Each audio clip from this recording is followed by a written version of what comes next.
Now let's get to the interview with two IDF soldiers who are also civilians of Israel. Thank you. Say it again? You had something come up this evening? Yeah, that's why I'm on my way back to pick up some stuff and straight to the base. And straight to the base. So what is that like for you? It's hard, because eventually we are civilians. We have jobs, we have families, we have, commitments to stuff, and leaving everything. And, you already planned some stuff to do. And then in the 7th of October, we had to kind of like put aside everything that we knew and everything that we committed to. And, join the war. That was hard. But, we kind of got used to it.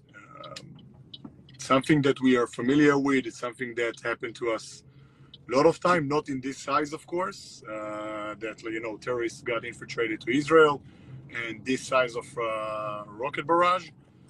But it is what it is, it's a war for our existence. So we have to do what we have to do.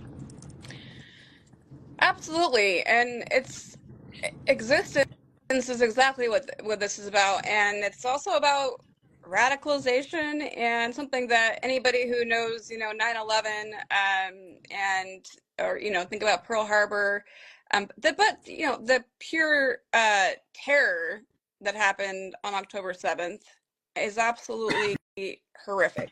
And I'm it's like the worst Holocaust. I mean, the things that are done are unimaginable. Oh, well, Netanyahu he's like, no, they're all affected very deeply and hurting and don't want to be doing this.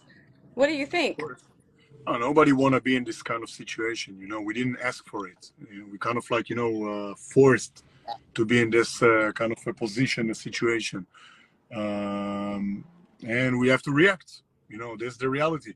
We cannot, stand on the side while those terrorists doing what they're doing, to our people and to our civilians. And I think that enough is enough.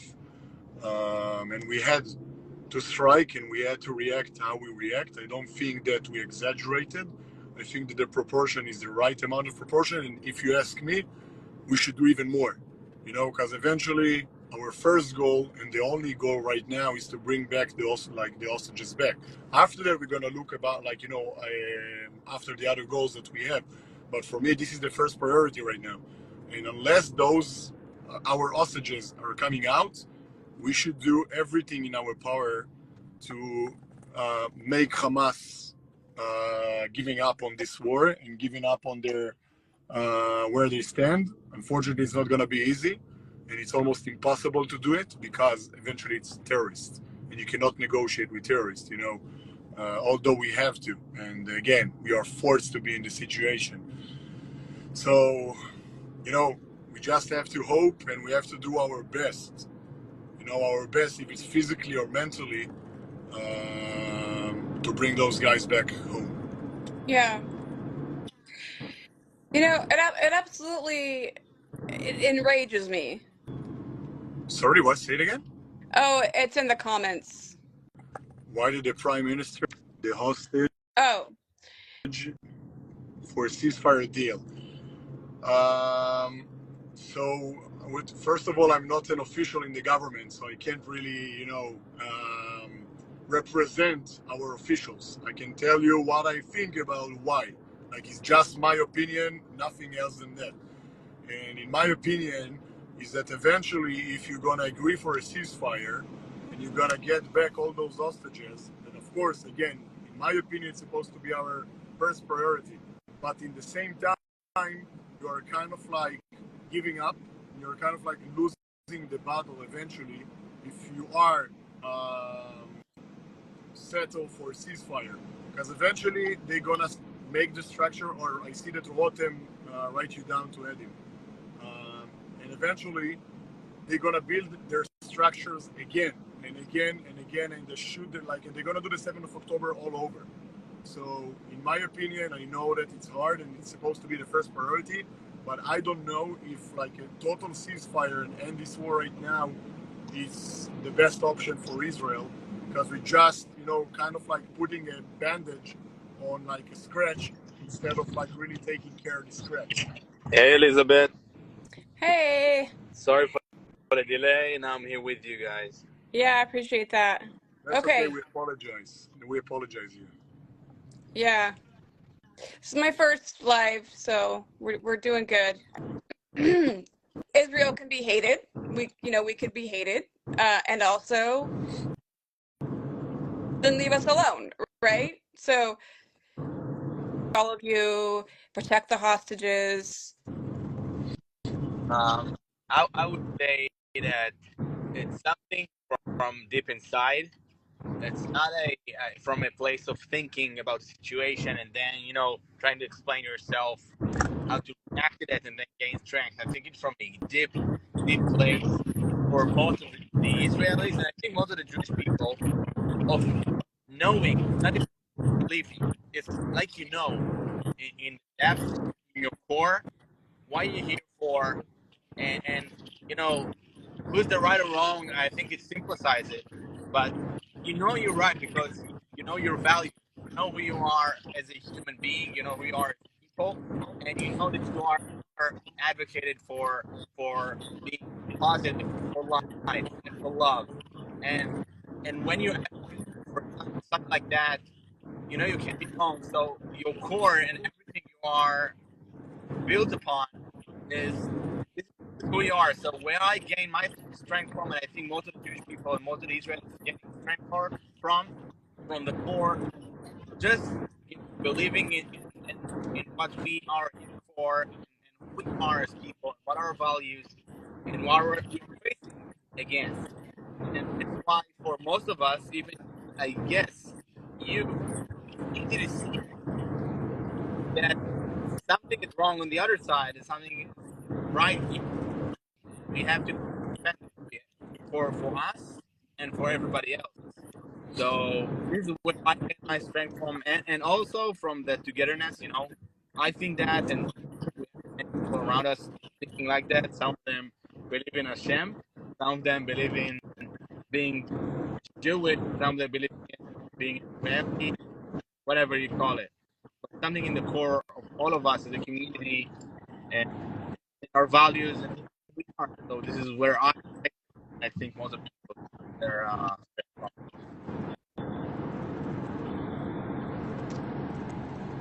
Yeah. Right. And so we've all, we've made some posts, right? Where, I made a post where I put myself in a video with my, an Israeli flag, with my grandpa, the Colonel in the Air Force, U.S. Air Force. And over here in America, right, people think that they're making the shots, right? We live in a democracy, and you're right or wrong.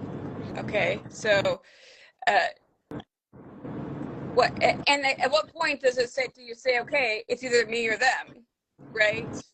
That's the sad reality, right?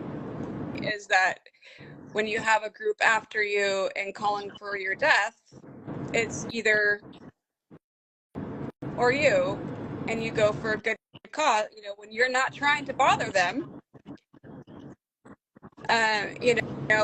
and they come and declare war and commit absolutely horrific things that probably have never been even heard of or seen in the history of the world, or at least as we know it. And so, I mean, it's very powerful, IDF heroes, and if I could be there, I would, but I'm probably too old. But I got some rage from all this. I'm pretty mad.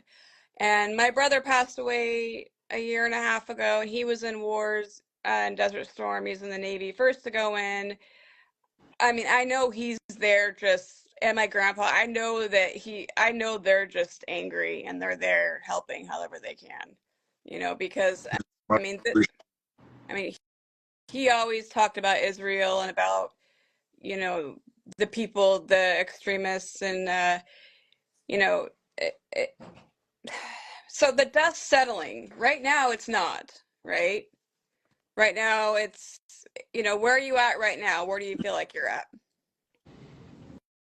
What, like physically, or like in terms of like mentally? Both.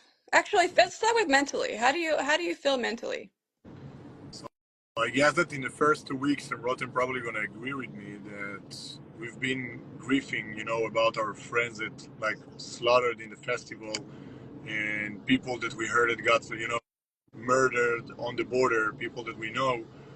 So I guess that the first, second, third week it was like mainly grieving. Then you have to focus. You got mission. Eventually, we have to, as I said, we have to focus on the stuff that we are ordered to do. We are both reserve soldiers, and if we're not gonna be on focus, nobody gonna be for us. Eventually, we have to protect our people.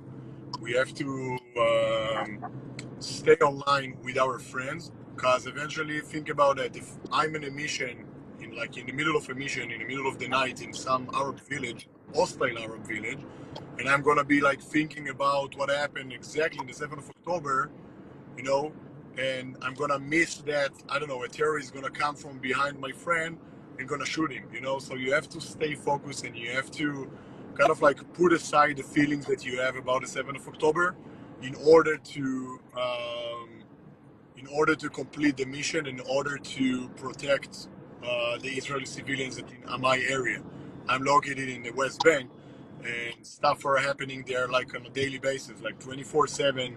You have stuff that happen. If it's like shooting actions, rocks that have been thrown by kids, like kids, it's not rocks, it's like boulders, and Molotovs on the streets, like stuff like that. So I can't.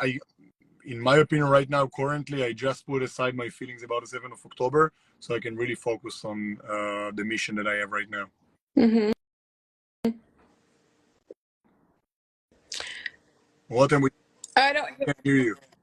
What am Sorry, maybe you're on mute. I was on mute. I'll just try to simplify what Shemtov said. I think that when you are the person who operates, who needs to operate, who need to act by something, you have to be able to put something aside. Otherwise, you just wouldn't be able to do so. So we're human beings where we are built. We know this is our mission. We go in, we put everything aside, and we focus on the mission. This is who we are. This is how we deal. And you can't go otherwise. And you'll have time. You'll have time to, to act by your feelings and to sink into all of those thoughts and feelings and emotions. But now you operate by your mission, by what you need to operate by, and this is what we do. So we have to go like that. You have other choice. By the way, if I'll take, it's a different comparison, but if I'll take the families of the hostages, they have two options. They can cry every day in their rooms, or they can operate. They can act. They choose to act. This is what we do. Yeah. Yeah. So turning that into, you've got 100 reasons why you could be angry, or it could be crying and be in your room, and you've got then the one reason to make it right, why you're actually doing this. So putting aside, sounds like October 7th, multiple things that have happened throughout the last nearly 100 years. And this is the mission, this is it, right? And in the here and now, in the present moment, the facts, thinking about the facts versus opinions. We don't want to hear opinions. We want to hear the facts, right? And the facts are what matter. And so that's one thing to think about is, now, is this a fact or is it an opinion? And if you got to ask yourself that, then that your thoughts, because we have a lot of opinions going around, which everyone's got one. I mean, there's that saying. And what it comes down to, take it to a jury and judge. If you can't prove, right? I don't want to hear opinions, right? Let's talk about the facts. So that's what drives this mission. And, you know, having a family, you know, I also heard Samantha say that, you know, my grandfather was, you know, base commander in Tripoli, Libya before Gaddafi overthrew the country, right? And U.S. Air Force Base, and he was actually friends with Gaddafi. Gaddafi treated him really well, and he was an American, my grandfather, and so I forget what it was called, or something that happened where he actually went and Gaddafi had a bunch of American Air Force uh, uh, people that were at a bar or somewhere celebrating killed, and he spared my grandfather and told my grandfather to get all the Americans off the base and to leave. And my mom, so she was already gone by that point, but she had to go to high school on a U.S. military base in Tripoli. So my family has a long history of you know, this kind of stuff. So, and what fires me, not only that, you know, my grandma being Jewish, is my grandfather and his commitment to Israel. And so, of course, my grandmother as well, you know, but my grandfather was a fighter. I mean, he was a flyer. He flew in Pearl Harbor, you know, he dropped some, you know, so no, I'm not going to let it go, right? We're not going to go with the opinions, right? You're not going to take over America with your ideologies. You're not going to take over Israel, right? So that's my point. That's my stance. Yeah, I agree. Yeah. Yes, fair enough. Yeah, I mean, because I've grown up around it, right? I mean, my brother always talked about it, my grandpa, my dad. I mean, you know, so it's like, don't even try it, you know? I mean, Gen Z, I'm sorry, this is what I want to talk about, but like, go even, you know, even one of my sisters is like, why, you know, with my Instagram, like, why are you posting? It's like, you're Jewish. Why do you care? You know, why aren't you, you know? So, the misinformation that's out there, if you don't get to see all the stuff that's really going on, and you just see, you know, the fake news, right, that everyone wants you to believe, your people can be very easily swayed, even Jewish people. Oh, that's true. Most of the people fall for the, I would call it the social media lie. You know, most of the people are easy to you know, they just want to have an opinion, and then fall for the social media algorithm who takes them to the extreme of one side and doesn't show them the other side. So you're easy to fall for one side, and we are not the majority, as we all know. The Jewish people are not the majority, and social media goes by numbers. There's no other way to describe it. It's algorithm, it's code, numbers. And numbers are not on our side. So most of the people are easy to fall for one side. And this is what we need to handle. And this is what we need to defend against and you know, stand up against. And now you're part of a very long history of Jewish Hebrew warriors, right? You're a part of thousands of years ago, right? The miracles that have happened. Now this is a big thing. So what, you know, we talk about, I see the lion, you know, I'm really big on energy, right? So, but thinking about, if you think about our history, right, as Jewish people in that land,